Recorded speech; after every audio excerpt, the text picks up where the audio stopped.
एक बार दीपावली फिर से नजदीक है। साथ ही देश में दिल्ली सहित कई और शहरों में भी पोल्यूशन से सांस फूलने और अस्पताल जाने का समय भी नजदीक है। हर न्यूज चैनल पे बात होगी, हवा में जहर घुल गया, सांस लेना मुश्किल हुआ, हजारों लोग मारे गए। बात ऐसे ही होती है मानो बाकी पूरे साल हम साफ सुथरी हवा में रहते हैं। पर सवाल ये है, क्या अकेला दीपावली ही जिम्मेदार है वायु प्रदूषण के लिए?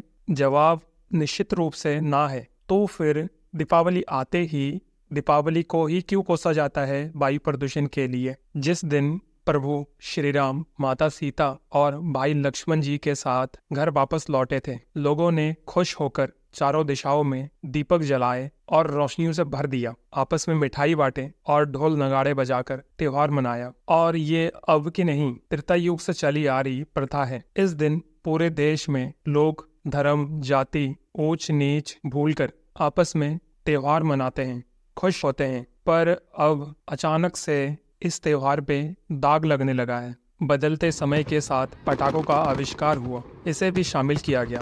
माना कि पटाखे जलाने से प्रदूषण होता है, पर अकेला दीपावली ही दोषी क्यों? शादी, खेल के शुरुआत से लेकर जीत के उत्सव मनाने तक और दूसरे कई सारे अवसरों पर जलाए गए पटाखों की हिस्सेदारी क्या है? और अगर अकेले पटाखे से ही प्रदूषण होता है तो गाड़ियों, उद्योग, मील, जलता कचरा, जलते पराली से निकलने वाले धुआं का प्रदूषण में हिस्सेदारी क्या है? और हाँ, ऐसा कह के हम पटाखे जलाने वालों को क्लीन चिट तो नहीं देते। हम भी मानते हैं पटाखे जलाना अच्छा नहीं।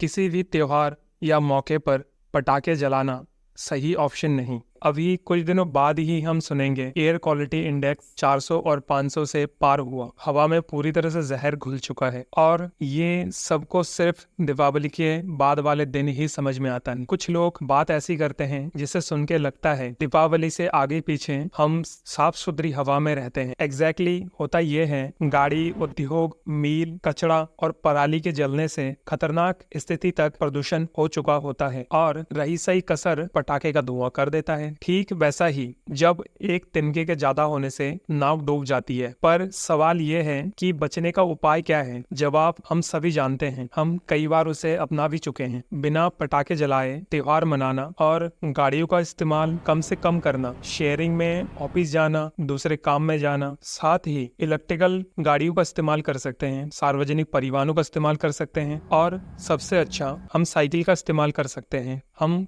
सभी जानते हैं दिल्ली में कई बार ऑड इवन लागू किया गया और उससे लाभ भी मिला। हम सभी चाहे तो ऐसा देश के हर शहर में हमेशा के लिए लागू भी कर सकते हैं। और साथ ही पराली को ना जलाकर उससे बायोडिग्रेडेबल कप और प्लेट बना सकते हैं, बायो ऑयल बना सकते हैं। साथ ही पशुओं को खिलाने के लिए खेत के किसी कोने में छोटा सा ढेर बना के रख भी सकते हैं। और हमारे अधिकतम उद्योग और मील लकड़ी और कोयला जलाकर चलता है। साथ ही कई बिजली घर भी हम इसके जगह नदी से बनने वाली बिजली, सौर ऊर्जा, पवन ऊर्जा और दूसरे कई सारे ऐसे शुद्ध ऊर्जा के स्रोतों का इस्तेमाल कर सकते हैं। कचरे की बात करें तो कोई भी कंपनी कचरे की जिम्मेदारी नहीं लेना चाहता। हम गैर जरूरती सामानों को खरीदना कम कर सकते हैं और जो खरीदना जरूरी हो उसके कचड़ों को अपने जिम्मेदारी से उन कंपनी को बेच सकते हैं जो कचड़े को रिसाइकिल कर रही है। अगर हम इन तरीकों को अपनाएंगे तो ग्लोबल वार्मिंग को